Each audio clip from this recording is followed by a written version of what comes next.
Well, hello Rockhounds, Lapidary lovers. Mike here, welcome back to my channel. Once again, it's time to peek inside one of my tumblers. And this time it's gonna be this one over here on the end. This 6-pound tumbler on the end.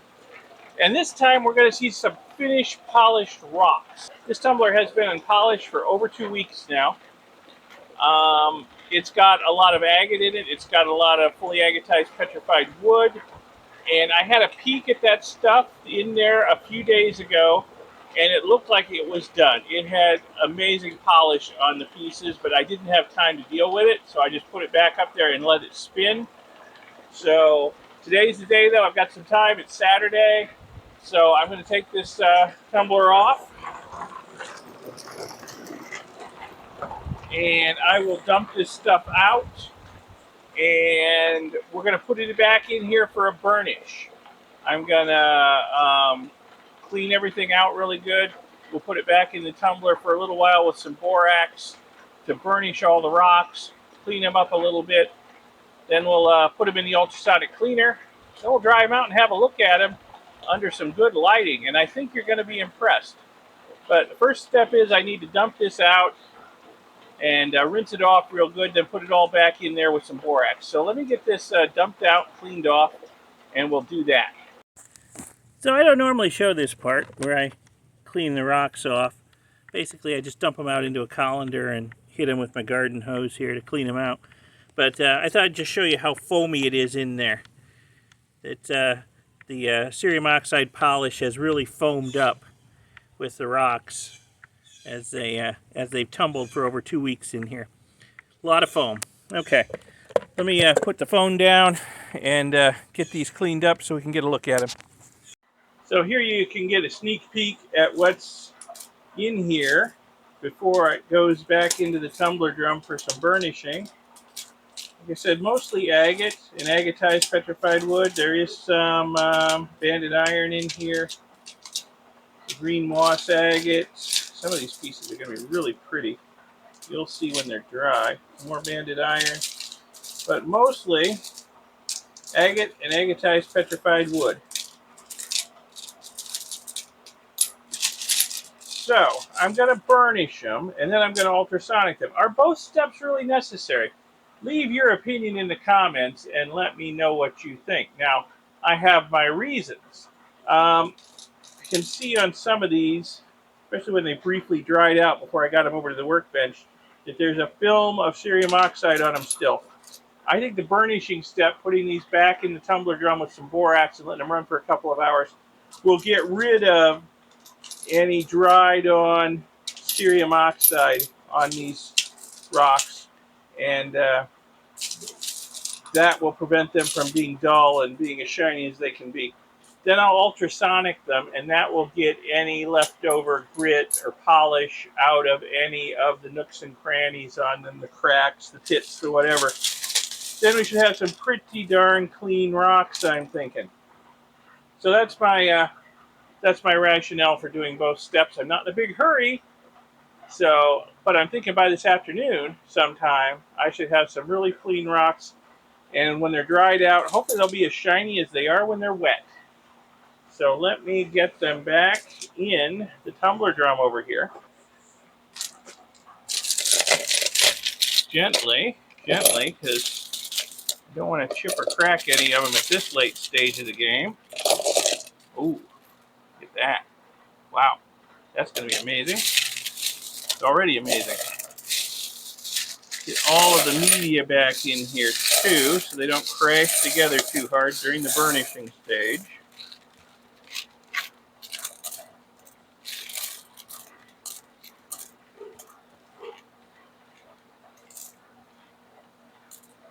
Okay. We need some water. I'm going to use a generous amount, again, so they don't crash together too hard during the burnishing stage. This would be more than I would normally use.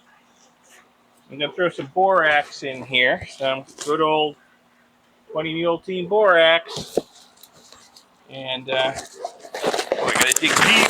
My borax box is getting empty. Oh, a couple of spoonfuls of this, maybe one more. And we'll lid her up and get it spinning again. And then in a couple hours, I'll do the same thing. I'll dump it out in the colander, rinse it all off, put the rocks in the ultrasonic tank, and then once they're dry, after that, they should be beautiful. So let me get this spinning again for a couple hours. Okay, on you go. All right. So it's late in the morning. I'll come back out here sometime after lunch, and we'll deal with it and see what we got. Alrighty, it has been a little longer than I planned. I went to lunch, but then the rain started coming down out here in absolute buckets, and I was stuck in a traffic jam on the other side of town, and I didn't get back until a couple hours later than I was planning, so this has been burnishing for quite a while. So let me dump this out, rinse off the stones, and we'll get them in the ultrasonic bath and get them good and cleaned up, and then we'll see what they look like. All right, so I'm going to have to do these in 2 batches. I got my ultrasonic tank loaded up. Going to do a bunch of them in there. And in spite of all the burnishing, I do see some mud coming off of some of the rocks in there. I don't know if that's going to show up. I'm going to put a little bit of a Dawn dishwashing liquid in here. Help clean the rocks up. And we'll let them go for quite a while, for 45 minutes or so. And then the rest of the rocks are over here. They'll just have to wait their turn to get in the ultrasonic tank. I'll do them in 2 batches, just because my tank's not big enough to do them all at once. And then, once they're good and clean, I'll rinse them off one last time, dry them out, and we'll have a close-up look at them under the lights here and see what we got. Well, looky here. They're just as shiny dry as they were wet. So yes, this batch turned out pretty darn well, if I do say so myself. So, what's my secret to getting such a nice shine on these rocks? Well, there's a few secrets. I may not give them all away, but I will tell you this. A lot of time in pre-polish. You know, more time in pre-polish doesn't hurt. It just helps. So, yeah, the step before polishing, just let them go. Don't watch the clock. Just let them go.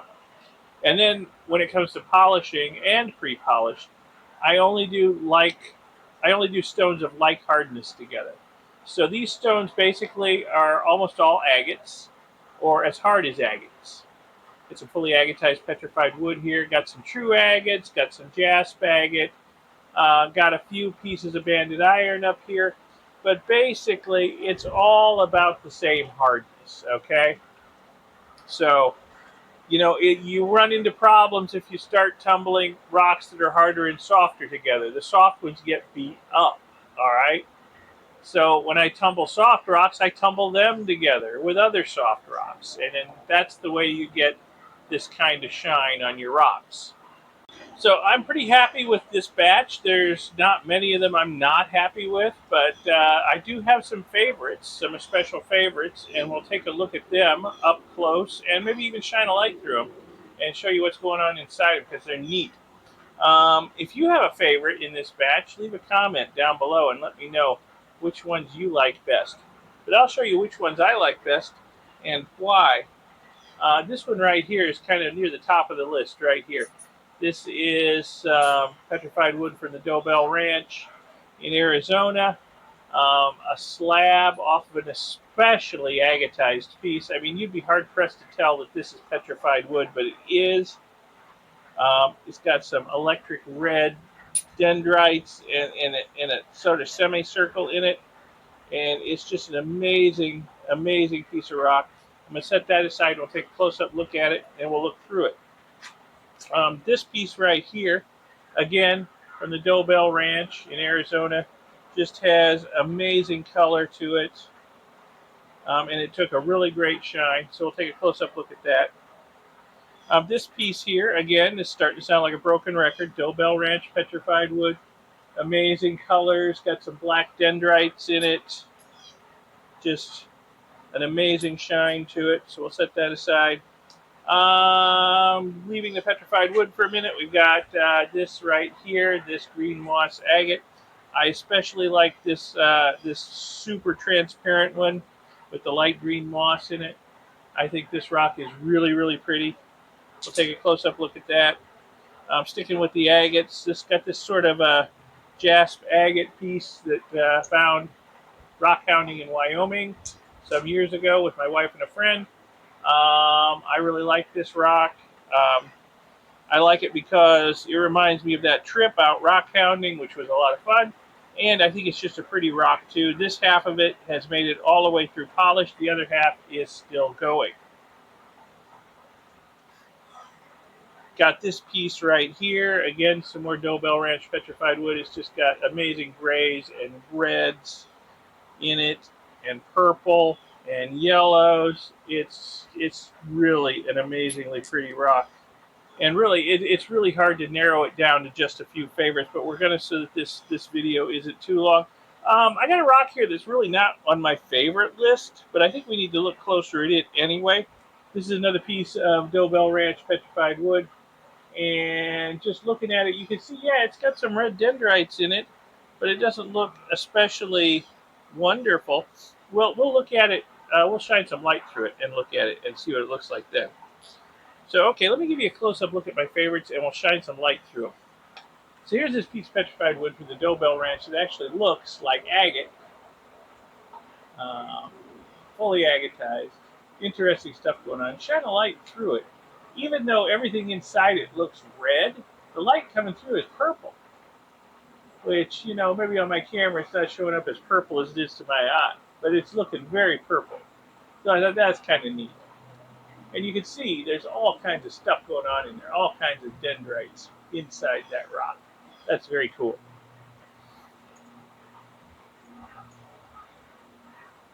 So here's that piece of very transparent moss agate with the light green moss in it. That is very cool too. Very pretty. It's a tough choice for me between these two as my favorite rock out of this batch. But yeah, I really like these two rocks. And then this rock over here that I said was really nothing special, but if you shine a light through it, you can see that it's got a lot of internal structure. And the light comes out pink. Again, it may not be as pink on the camera as it is to my eye. It's pretty hot pink to my eye. So that's kind of neat. Yeah, I like that. And then there's some small pieces here, some thin little slices here that, you know, if you shine the light through them, you can see all the little bands of color inside them. You know, on the outside, you can see that there's color on the outside, and then there's color on the inside. That's very, very cool. I like that. And you got this rock. Some of these are way too thick for much light to go through, but you can see the colors on that. Look at the colors in that rock. Isn't that amazing? And then this one over here, it's crazy coloration. And this one, wow, just amazing stuff. And then this one, oh yeah, look at this one. Wow, look at the bright orange in that. That's just crazy bright orange. And on this side, red. Wow, that is a nice rock. That is pretty. And here's a piece of that banded iron. That turned out really, really nice. You can see the bands of hematite in that. They're shining like polished stainless steel. That is just a crazy good shine on the banded iron. I am really thrilled at how well that turned out. So yeah, I really couldn't be much happier with this batch of rocks, how they turned out. Just amazing. I mean, look at the colors in this piece of petrified wood I found out hiking in Arizona. Just crazy colorful, and it's such a nice shine. I didn't think this one would shine up because it had a lot of pits in it, but I cut a section out without a lot of pits, and it shined up really nice. So yeah, here's a part of an agate nodule.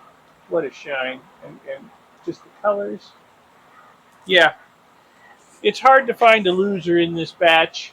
I certainly have my favorites, but I don't think I'm going to throw away any of them. They're all just so nice and so perfectly polished.